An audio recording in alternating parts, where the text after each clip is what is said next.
सच्चिदानन्दरूपाय नमस्ते परमात्मने। नमो अनुकूलचन्द्राय गोविन्दाय नमो नमः।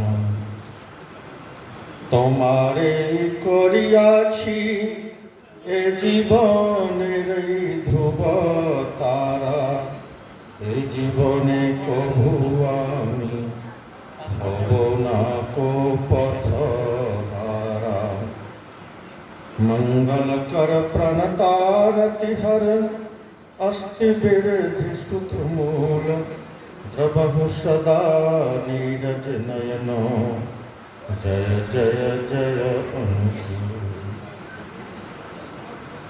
परमाराध्य दयाल ठाकुर के रातुल चरणों में अनंत कोटि प्रणाम निवेदन करते हुए इष्टवाही पूज्यपाद दादा के पूज्य चरण में प्रणाम। समुपस्थित समादरणीय इष्टानुराग रंजित इष्ट प्राणेशु सौतीर्थ कर्मीगण, इष्ट प्राण बंधुगण, पूजनिया कल्याणमयी मातृशक्ति, सबों को रानंदित जय गुरु।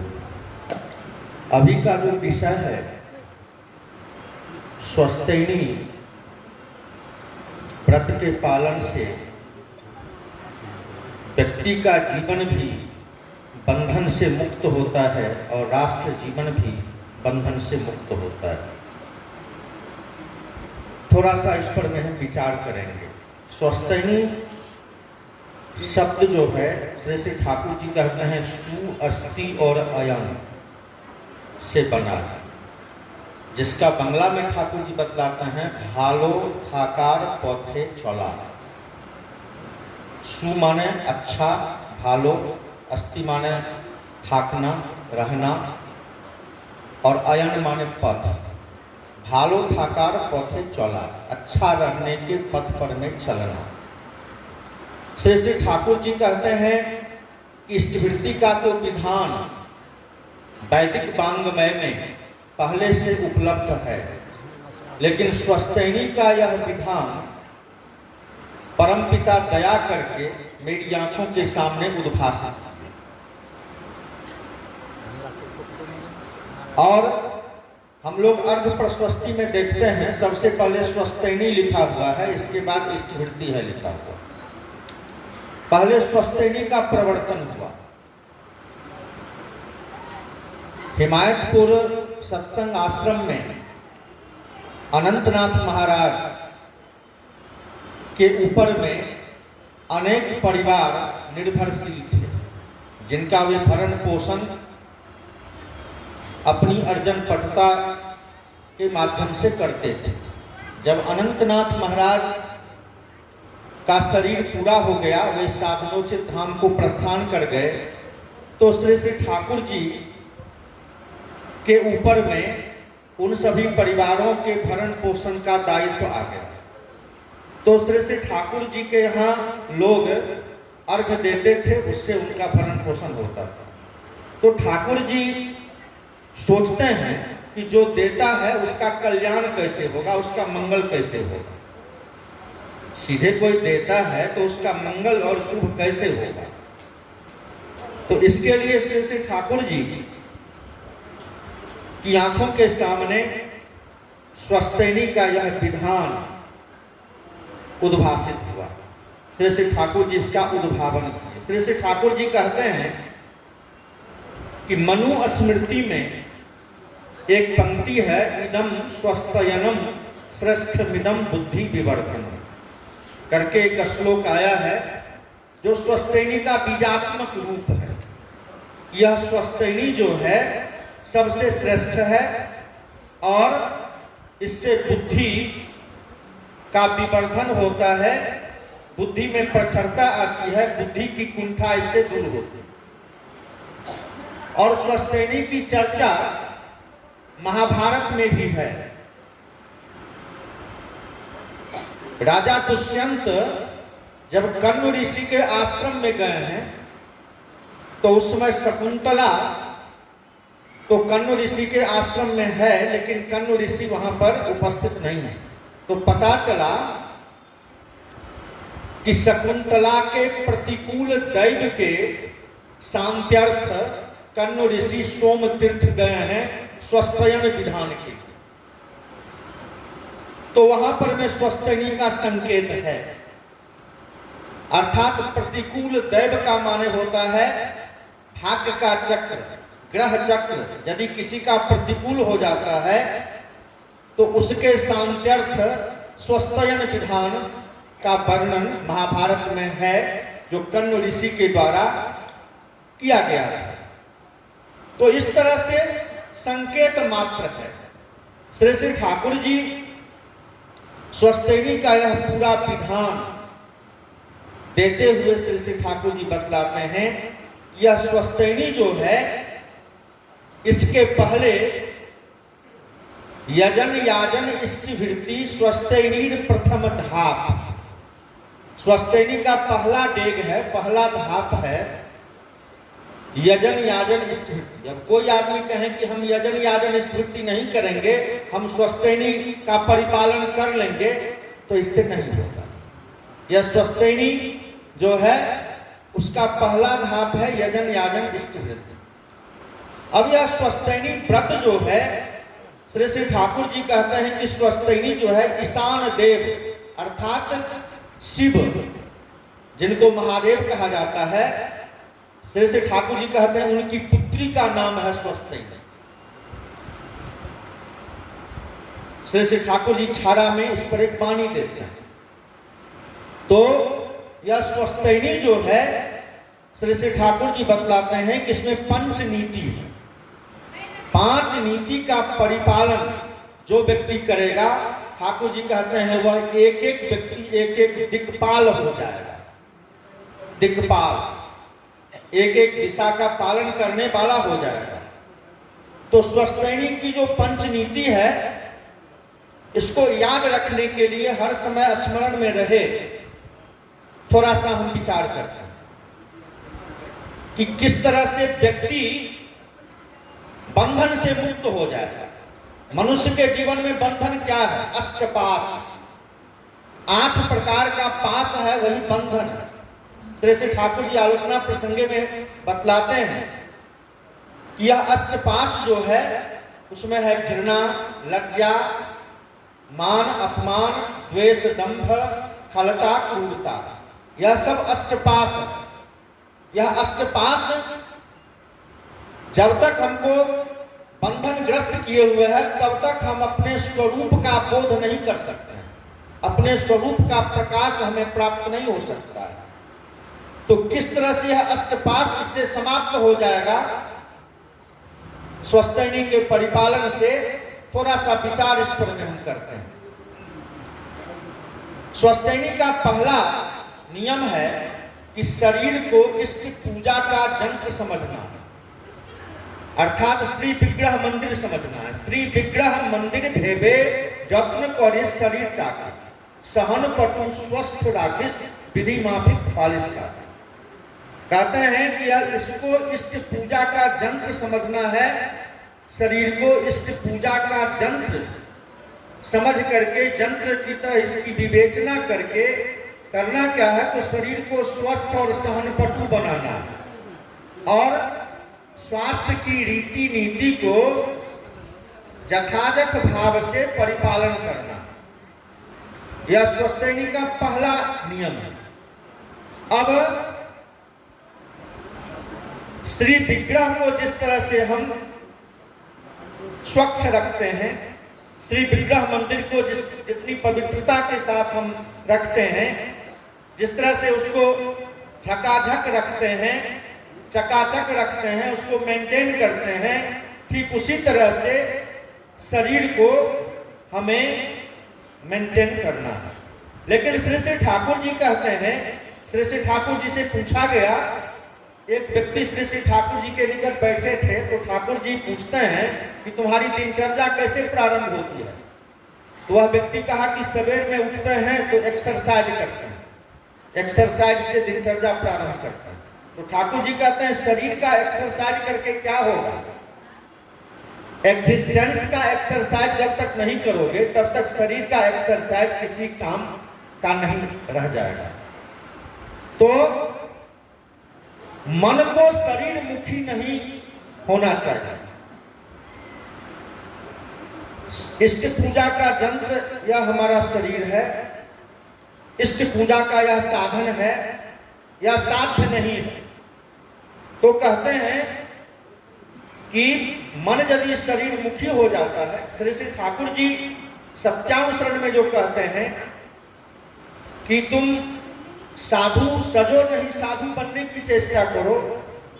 कहते हैं कि शरीर को गेरुआ रंग चंग से सजाने में व्यस्त हो जाओगे तो मन शरीर मुखी हो जाएगा, मन हो जाएगा शरीर मुखी। तो इस तरह से ठाकुर जी बताते हैं कि स्वस्थैनी का जो पहला नियम है उसमें शरीर को स्वस्थ और सहनपटु बनाना।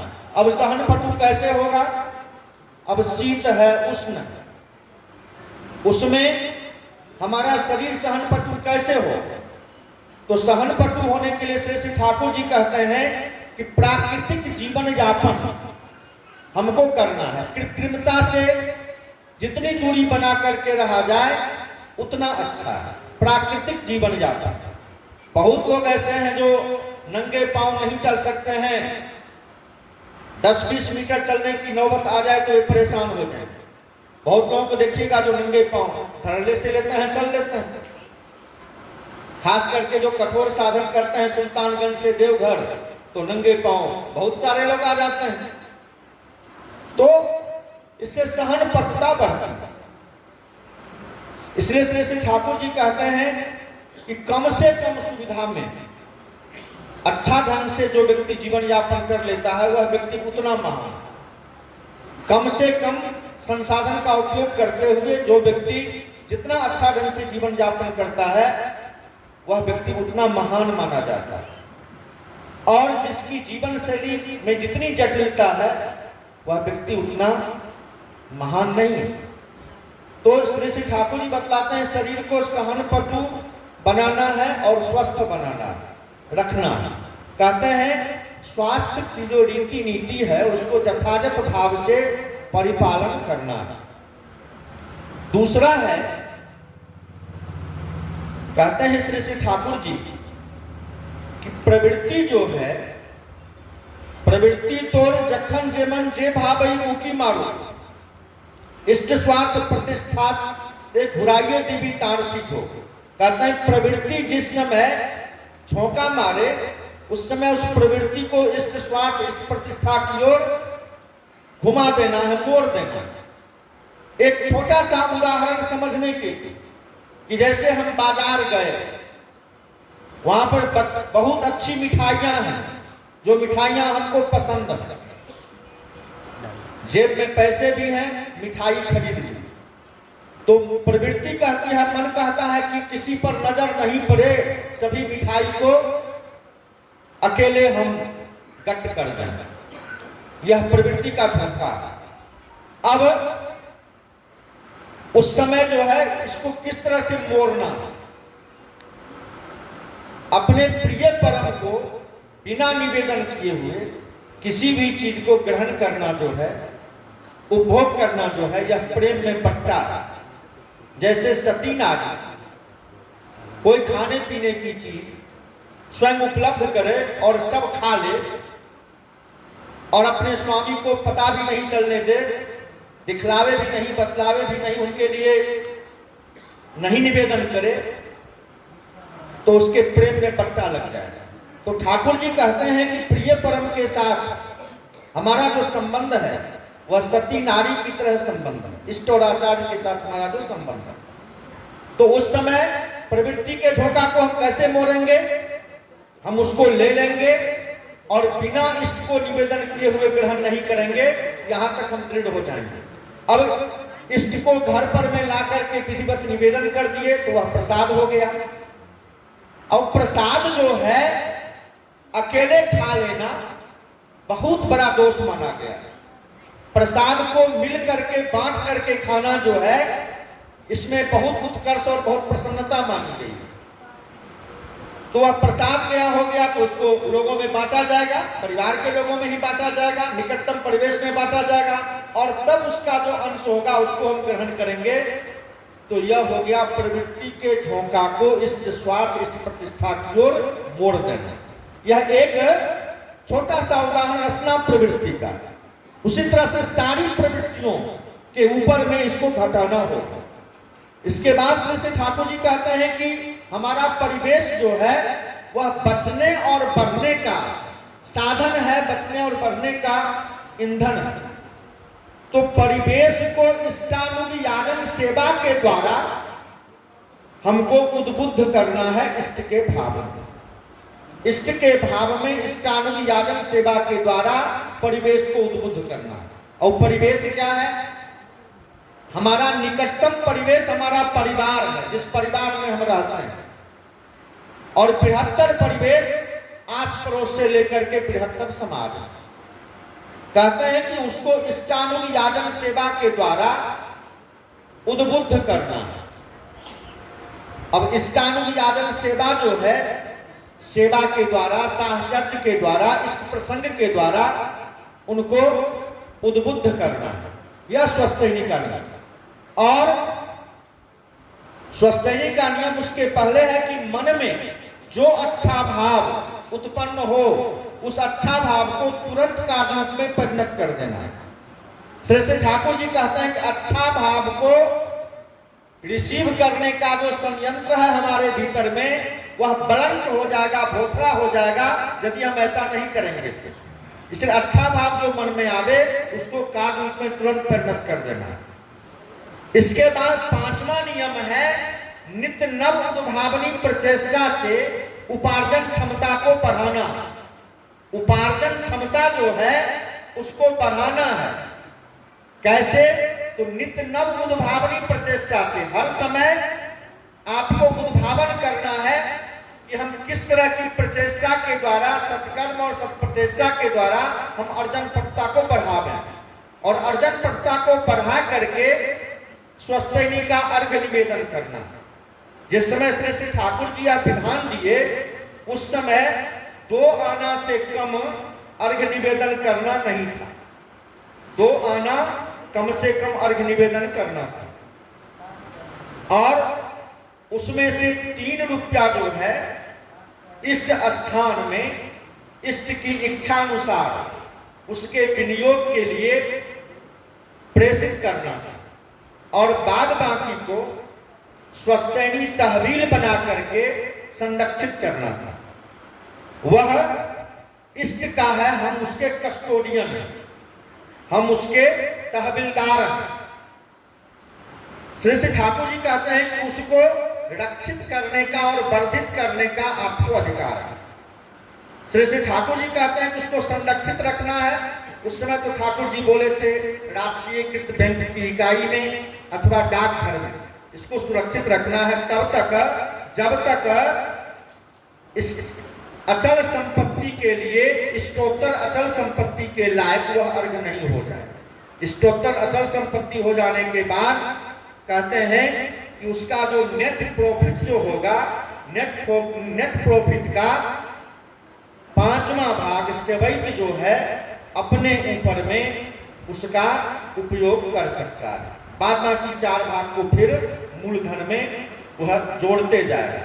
श्री ठाकुर जी कहते हैं, अभी चर्चा किए थे संचालक महोदय, श्री ठाकुर जी कहते हैं कि इसको एक इकोनॉमिस्ट जो है रिवॉल्यूशनरी इकोनॉमिक्स कहा। यह कैसे रिवॉल्यूशनरी इकोनॉमिक्स है, थोड़ी सी चर्चा हम इस पर में करते हैं। श्री ठाकुर जी कहते हैं इस तरह से प्रत्येक परिवार में स्वस्थैनी स्टेट हो जाएगा, और स्वस्थैनी स्टेट जो है वह वंश परंपरा में वर्धित होते हुए चलेगा। इसका आगे चलकर के परिणाम क्या होगा?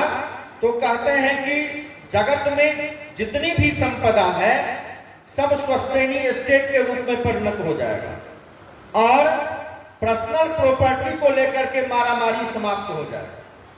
ठाकुर जी कहते हैं इसे जगत अमृतमय हो उठेगा। श्री श्री ठाकुर जी एक आदमी से पूछते हैं कि क्या करते हो? कहा चाकरी करते हैं। कितना पैसा मिलता है? 80 टका मिलता है। कितने दिनों से चाकरी करते हो? ये जो 20 साल से कर रहे हैं चाकरी। कि इतना दिन से यदि तुम स्वस्तैनी का पालन किए रहता तो बहुत बड़ा तुम लैंडलॉर्ड रहता, बहुत बड़ा जमींदार रहता था। तो कहने का तात्पर्य है कि स्वस्तैनी वही चीज।